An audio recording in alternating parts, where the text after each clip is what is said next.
Lieutenant Jake Morrison felt his stomach drop as the escape pod spun wildly through space. Warning lights flashed red all around him, and the computer kept repeating "system failure" in that annoying mechanical voice. Through the small window, he could see his ship, the UES Pathfinder, breaking apart like a toy someone had stepped on.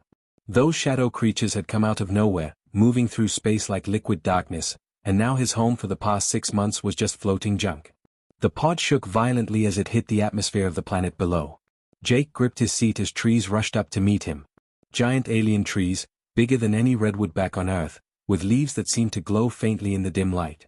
The pod crashed through branch after branch, each impact making his teeth rattle, until finally it slammed into the forest floor with a bone-jarring thud. For a moment, Jake just sat there, checking to make sure all his parts still worked. His left shoulder ached, and he had a cut on his forehead, but nothing seemed broken. The pod's door hissed open, and he stepped out into the strangest forest he'd ever seen. Everything was wrong here, but wrong in a beautiful way. The trees stretched up so high he couldn't see their tops, their trunks twisted in impossible spirals. Mushrooms the size of dinner plates glowed soft blue and green along fallen logs. Vines hung down like natural curtains, some of them pulsing with their own inner light. The air smelled like rain and something sweet he couldn't identify. But what really caught his attention were the 2 moons hanging in the sky. One was pale yellow, the other a deep purple, and their combined light gave everything an otherworldly glow. It was beautiful, sure, but it also reminded Jake that he was very, very far from home. The temperature was dropping fast. Jake could see his breath forming little clouds in the air, and the alien forest was getting darker by the minute. Whatever kind of creatures lived here, he didn't want to meet them in the dark while freezing to death. His survival training kicked in. First priority, shelter and warmth. The escape pod was too damaged to provide either, with half its systems fried and a big crack running down one side. Jake grabbed his emergency pack and started looking around for materials.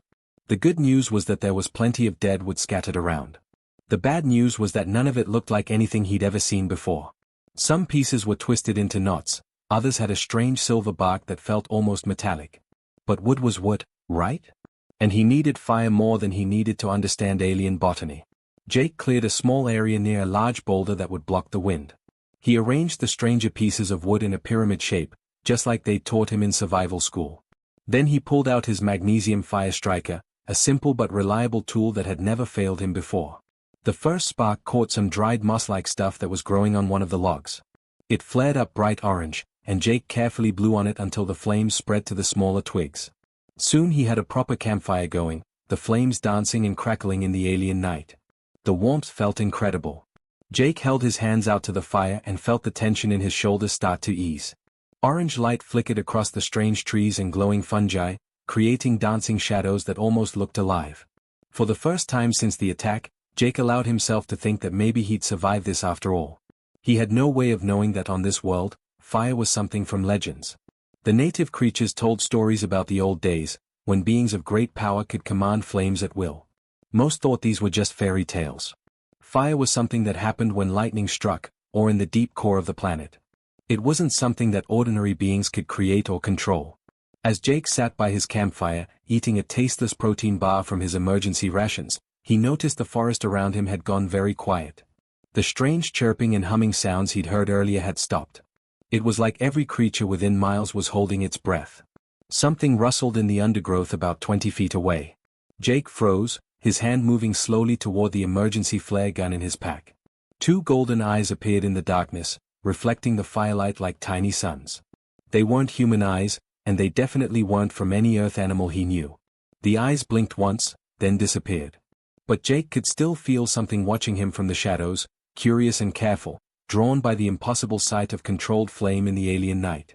Jake's breath caught in his throat as the small creature stepped into the circle of firelight. At first, his brain couldn't process what he was seeing. It looked like something straight out of a fantasy movie, but it was right there in front of him, as real as the rocks and trees around his campsite.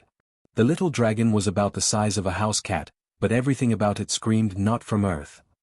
Its scales caught the firelight and threw it back in rainbow colors, shifting from deep green to purple to gold as it moved. Each scale was perfectly shaped, like tiny shields covering its body. Its wings were folded against its sides, but Jake could see they were torn and damaged.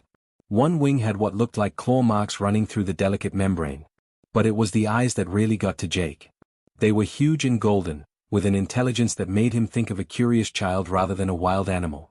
The dragon tilted its head as it looked at him, and Jake had the strangest feeling that it was trying to figure him out just as much as he was trying to figure it out. The creature took another careful step toward the fire, then stopped and made a soft chirping sound. It was hurt, Jake realized. The way it held its left wing showed it was in pain, and there was a slight limp in its back leg. Whatever had happened to this little guy, it hadn't been good. "Hey there," Jake said softly, the way he might talk to a scared dog. "I'm not going to hurt you." The dragon's ears, which Jake hadn't noticed before, perked up at the sound of his voice. They were small and pointed, almost cat-like. The creature took another step closer, close enough now that Jake could see the firelight reflecting in its golden eyes. Jake slowly reached into his emergency pack and pulled out one of his protein bars. They tasted like cardboard, but they were packed with nutrients and energy. He unwrapped it carefully, making sure not to make any sudden movements that might scare the dragon away. "You hungry, little guy?" Jake broke off a small piece and held it out on his palm. The dragon sniffed the air, its tiny nostrils flaring. It crept forward on delicate claws that clicked softly against the rocky ground. Jake could see now that its feet were like a bird's, with sharp talons, but somehow they didn't seem threatening. Everything about this creature spoke of gentleness rather than aggression. Very carefully, the dragon reached out with one claw and took the piece of protein bar. It examined the food for a moment, turning it over in its claws, then popped it into its mouth. Its face scrunched up in what Jake was pretty sure was the dragon equivalent of "this tastes terrible," but it swallowed anyway. "Yeah, I know," Jake chuckled. "They're not exactly gourmet. But they'll keep you alive." He broke off another piece and set it on the ground between them. This time, the dragon didn't hesitate. It snatched up the food and ate it quickly, like it hadn't had a proper meal in days. Jake kept breaking off pieces until half the protein bar was gone. With its immediate hunger satisfied, the dragon seemed to relax. It settled down on the ground just outside the warmth of the fire, curling its tail around its body like a cat. Every few seconds, it would look up at Jake, as if making sure he was still there. "You know what?" Jake said, settling back against his boulder. "I'm going to call you Spark. You like fire, and you've got that whole glittery thing going on." At the sound of its new name, Spark's ears perked up again. The little dragon made a soft trilling sound that Jake took as approval. For the first time since his ship had been destroyed, Jake felt something other than despair. Sure, he was still stranded on an alien world with no way to contact Earth. Yes, he had no idea what had attacked his ship or if they were still out there. But now he had company, and that made all the difference in the world. Jake reached out his hand again, moving slowly and carefully. Spark watched him with those big golden eyes, then did something that made Jake's heart skip a beat. The little dragon scooted forward and gently bumped its head against Jake's fingers, the same way a friendly cat might. The dragon's scales were warm to the touch, warmer than they should have been in the cool night air. They felt smooth but with tiny ridges, like touching a snake that had been sitting in the sun. Spark closed its eyes and made a sound somewhere between a purr and a chirp. "Well, I'll be damned," Jake whispered, gently scratching behind one of Spark's tiny ears. "Looks like I made a friend." As the alien night deepened around them, Jake and his unexpected companion settled in by the fire.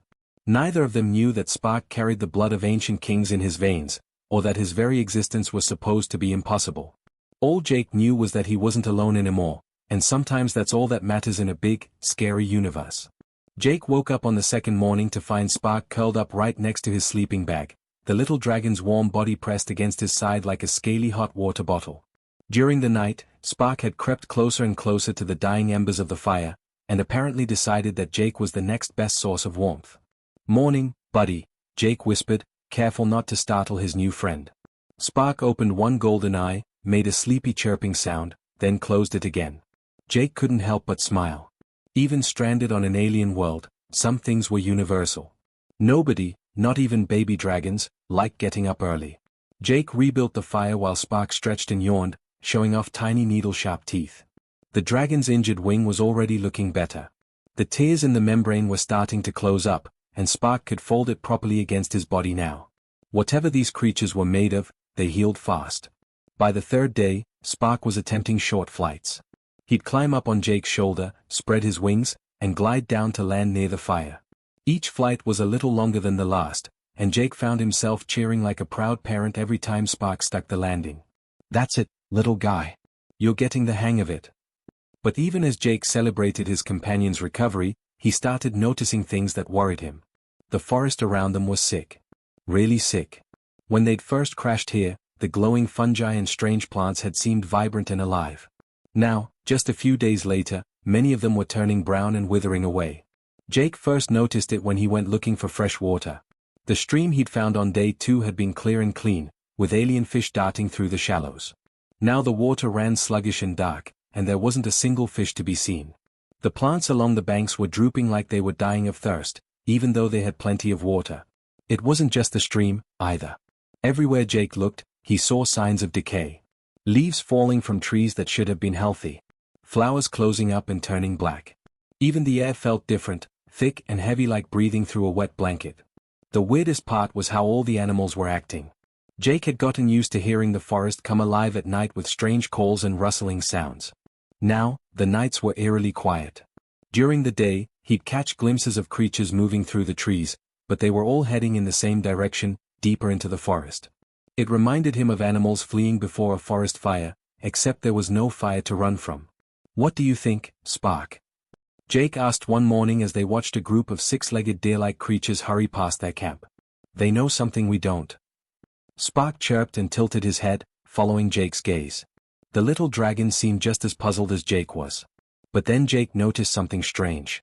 Right around their campsite, in a rough circle about 30 feet across, the plants looked healthy. The grass was greener, the flowers brighter, and even the air seemed cleaner. It was like they were sitting in the middle of a tiny oasis of life in a dying forest. At first, Jake thought maybe it was the fire. Heat and light were good for plants, right? But then he started paying closer attention to what happened when Spark flew around. Whenever the little dragon glided over a wilting plant, it seemed to perk up a bit. When Spark landed on a dying tree branch, new leaves would start to sprout within hours. And when Spark hovered near the fire, breathing tiny puffs of flame, the effect was even stronger. The whole area would seem to come alive, like someone had just given it a shot of pure energy. Jake wasn't a scientist, but he'd seen enough nature documentaries to recognize something important when he saw it. Somehow, Spark was healing the forest just by being there. And the fire made it stronger. "You're special, aren't you, little guy?" Jake said, gently scratching Spark's chin. The dragon purred and leaned into the touch, completely unaware that he might be the most important creature on the entire planet. On the 4th night, Jake was adding wood to their fire when Spark suddenly went rigid. The little dragon's head snapped up, and he stared at the sky with his ears flat against his head. A low, worried trill came from his throat. "What is it, buddy?" Jake looked up, but all he could see were the familiar twin moons and stars. Then the stars started going out. At first, Jake thought it was clouds moving in. But these weren't clouds. They were solid, dark shapes blotting out the light as they descended toward the planet. Ships, but unlike anything Jake had ever seen. They moved like living things, flowing and shifting as they fell through the atmosphere. Jake's blood went cold. He recognized that movement, that liquid darkness. These were the same creatures that had destroyed his ship. "Oh no," he whispered. "They found me." Spark let out a sound Jake had never heard before, something between a growl and a cry of fear. The little dragon pressed himself against Jake's leg, trembling. As the dark ship settled over the forest like a plague of locusts, Jake realized that whatever was happening to this world, whatever was killing the forest and driving the animals away, it was connected to these creatures. And now they were here, probably looking for him. Jake looked down at Spark, who was staring up at him with those big golden eyes, trusting him to keep them both safe. The little dragon had no idea that he might be the only hope this dying world had left. "Don't worry, buddy," Jake said, picking up Spark and holding him close. "We'll figure this out together." But as more and more dark shapes filled the sky above them, Jake couldn't shake the feeling that they were about to face something much bigger and more dangerous than just his own survival. The first ship landed about 100 yards from Jake's campsite with a wet, squelching sound that made his skin crawl. It wasn't really a ship in any normal sense. It looked more like a giant seed pod made of black metal and something that might have been flesh. Veins pulsed along its surface, glowing with a sickly green light that hurt to look at directly. Jake grabbed his binoculars from his pack and focused on the landing site. What he saw made his stomach turn. The ship was opening like a flower, but instead of petals, it had writhing tentacles that reached out and touched the ground. Everywhere those tentacles made contact, the plants immediately turned brown and crumbled to dust. The very life seemed to drain out of them in seconds. "What the hell are those things?" Jake muttered. More ships were landing all around them now. Jake could count at least 20 from his position, and he was sure there were more beyond his line of sight. Each one brought the same devastating effect. Green, living forest was turning into a wasteland of grey dust and dead trees. Spark was pressed against Jake's neck, making sounds Jake had never heard before. They were definitely dragon sounds, but they spoke of ancient fear, the kind of terror that gets passed down through generations. The little dragon's whole body was shaking, but Jake could feel anger mixed in with the fear. Whatever these things were, Spark hated them with every fiber of his being. From the nearest ship, something emerged that made Jake's military training kick into high gear. It looked like a machine, but it moved like a living creature. About the size of a small car, it rolled on multiple legs that seemed to be made of the same black metal as the ships. But woven through the metal were those pulsing veins, and Jake realized with horror that this thing was part machine, part alive. The machine creature scanned the area with sensors that looked disturbingly like eyes. When its gaze swept over their campsite, it stopped and focused directly on them. Jake felt exposed, like a rabbit caught in headlights. "Time to go," Jake whispered, but before he could move, the machine started heading straight for them. It moved fast, scuttling through the forest like a giant spider. But everywhere it went, death followed. Trees withered and collapsed just from being near it. The beautiful glowing fungi that had lit up the forest floor turned black and crumbled. Even the air around the machine seemed to shimmer with heat, like it was burning up the oxygen itself. Spark suddenly let out a roar that was way too big for his tiny body. The little dragon launched himself off Jake's shoulder and hovered in the air between Jake and the approaching machine, his wings beating furiously. Flames flickered around his mouth, small but bright. "Spark, no. Get back here." Jake reached for his friend, but the dragon was having none of it. The machine was only 30 feet away now. Jake could hear it making a sound like grinding gears mixed with a heartbeat. Those vain things were pulsing faster, and the air around it was getting hotter. Jake suddenly understood what these things were. They ate life itself, sucking the energy out of everything living and using it to power themselves. No wonder the forest was dying. No wonder all the animals were fleeing. Jake looked around desperately for a weapon, for anything that might help. His emergency kit had a flare gun with 3 shots, but something told him that wouldn't be enough. The machine was 20 feet away now, and Jake could feel the life being pulled out of him just from being close to it. Then his eyes fell on the campfire. Without thinking, Jake grabbed a burning branch from the fire and held it like a baseball bat. The flames danced along the wood, bright orange against the gray death that was creeping toward them. "Stay back," he shouted, though he wasn't sure if the thing could even understand him. The machine paused.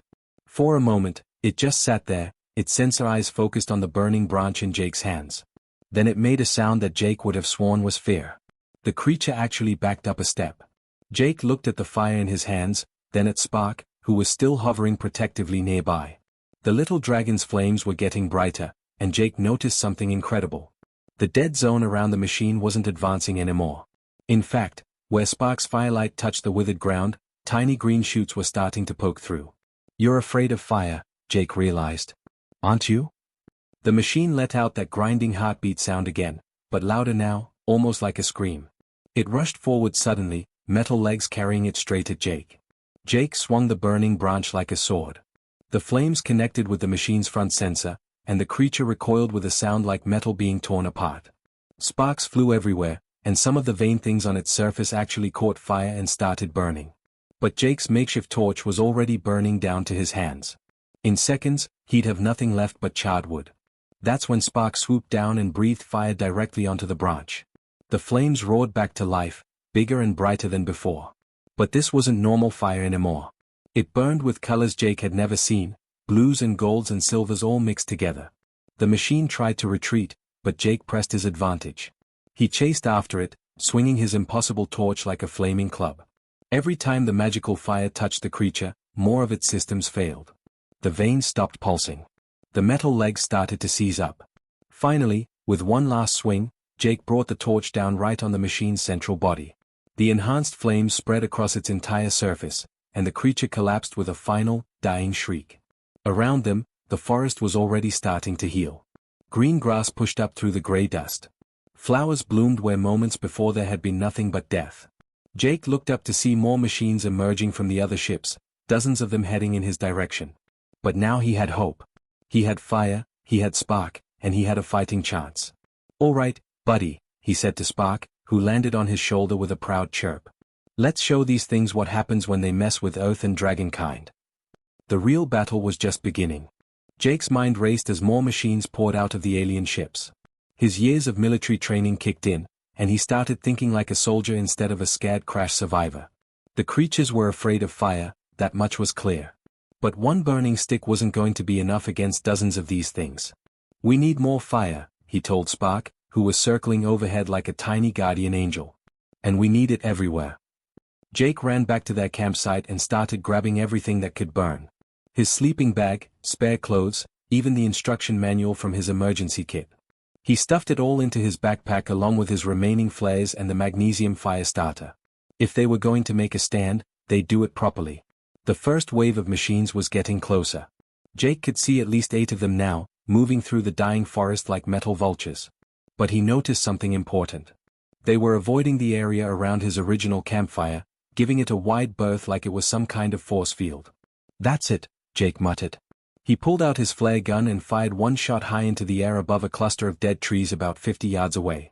The flare burst into bright red flame and caught the dry branches. Within seconds, he had a second fire going. Spark seemed to understand immediately. The little dragon zipped over to the new fire and breathed on it, turning the normal flames into that strange, multicolored blaze that made the machine scream. The area around the second fire immediately started turning green again. But something else was happening too. As Spark's enhanced flames spread through the treetops, Jake started hearing sounds from deep underground.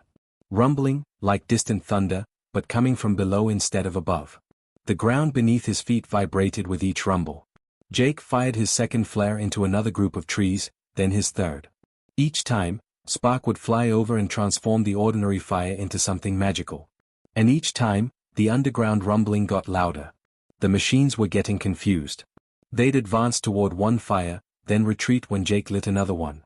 They seemed unable to handle multiple threats at once, and Jake filed that information away for future use. These things might be ancient and powerful, but they weren't very smart. That's when the ground erupted. About 200 yards away, near the biggest cluster of alien ships, the forest floor suddenly exploded upward in a shower of dirt and rocks. What emerged made Jake's jaw drop. It was a dragon, but not like Spark. This one was huge, easily the size of a city bus, with scales that gleamed like polished silver in the firelight. The ancient dragon let out a roar that shook the entire forest. Then it opened its mouth and breathed fire that made Spark's flames look like a cigarette lighter. The stream of dragon fire hit 3 of the alien machines at once, and they simply melted like ice cubes in a furnace. More explosions of earth marked the emergence of other dragons.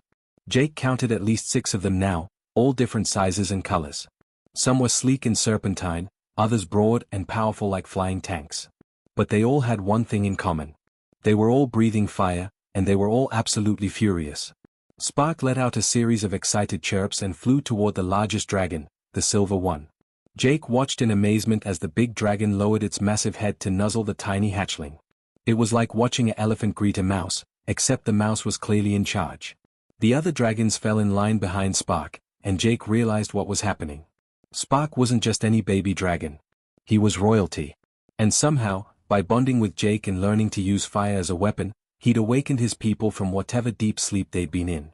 The battle that followed was like something out of a movie, except Jake was right in the middle of it. Dragons wheeled through the sky, breathing streams of fire that lit up the night like the 4th of July. The alien machines tried to fight back, but their life-draining powers were useless against creatures that were already magical. Jake did his part too, running from fire to fire with his burning torch, making sure the flames stayed bright and the machines stayed confused. At one point, a machine got too close to him, and Spark dove down to help. But this time, instead of just breathing fire on Jake's torch, Spark landed on his shoulder and somehow shared his power directly. Jake felt strength flow through him like electricity, and his torch burst into flames so bright they hurt to look at. When Jake swung that supercharged torch at the machine, it didn't just retreat. It exploded into a million pieces of smoking metal. The alien ships tried to escape when they realized they were losing. They lifted off from the forest floor and headed for space, but the dragons were faster. Jake watched as the ancient creatures chased the ships through the atmosphere, breathing fire that turned the alien vessels into shooting stars. Within an hour, it was over. The forest was quiet again, but it was a good quiet this time. The kind of peaceful silence that comes after a storm has passed. Jake was sitting by his original campfire, exhausted but victorious, when he heard the familiar sound of human engines. His emergency beacon, which had been damaged in the crash, must have finally gotten through. 3 Earth ships descended through the clouds, their spotlights sweeping the forest. Lieutenant Morrison, this is Captain Rodriguez of the UES Defender. Do you copy? Jake picked up his radio with shaking hands. I copy, Captain. It's good to hear a human voice. Stand by for rescue, Lieutenant. We'll have you out of there in 10 minutes. Jake looked around at the healing forest, at the dragons settling back into their underground homes, and at Spark, who was perched on his shoulder looking very pleased with himself. Actually, Captain, Jake said into the radio, I think I'm going to need a little more time here. This place has been through hell, and I think they could use someone who knows how to build a proper campfire. Spark chirped his agreement, tiny flames dancing around his snout like he was laughing. In the distance, the silver dragon let out one final roar, a sound that somehow managed to convey gratitude, respect, and a promise that the forest would be safe. Jake smiled and added another log to his fire.